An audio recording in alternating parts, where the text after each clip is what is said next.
Здравствуйте, добро пожаловать в наш ресторан. Саламатчылык. Buyurtma alıp koyasız kızım.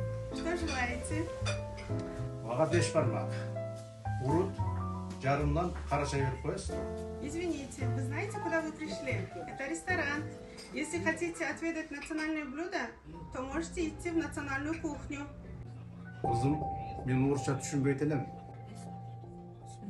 Современный человек должен знать русский язык. Вы не знаете русский язык? Тем более сейчас 21 век. Ay kızım gelçi beri. Саламатсыздар mı? Atın kim kızım? Атым Қалыс. Biz Katya okşuyt деппиз. Жоқ эже, атым Қалыс эле. Эмне буйртмаңыздар бар? Please 2 cups of tea and salad Caesar. Эмне дедиңиздер, мен түшүнбөй калдым. Англис тилин билбейт белең. Азыр эле тиги абаны аябай тилдеп жатпадың беле? Мен сени аябай заманбап кыз экен деп ойлопмун. Алып кел мага арыздаттануулар китепчеңди. Эже, сураны ичтим эле коюңузчу. Алып кел кызым батыраак, алып кел. Макул эже. Аба, маанайыңызды көтөрүңүз. Кыргыз Республикасынын аймагында сиз кыргыз тилинде сүйлөөгө толук укугуңуз бар. Жана ар бир тейлөө тармагынын кызматкерлери сизге кыргыз тилинде кайрылууга милдеттүү.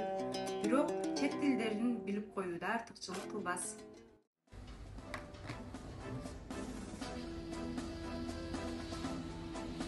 Үнүңдү бийик чыгарып окугун, сага окшогондор жана бул кишиге окшогондор уксун. 1989 жыл. Бийигирээк.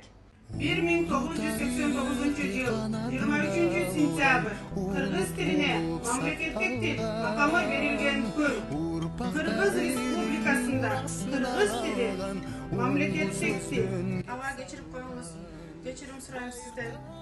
Мындан кийин ар бир кардарга кыргыз тилинде кайрылууга сөз беребиз. Kızım, kaldayğandın barısı kanat emez, kavlandın barısı manas emez, halkın çangan halkının tilin çangan kan bolsa da kırgızdın balas emez.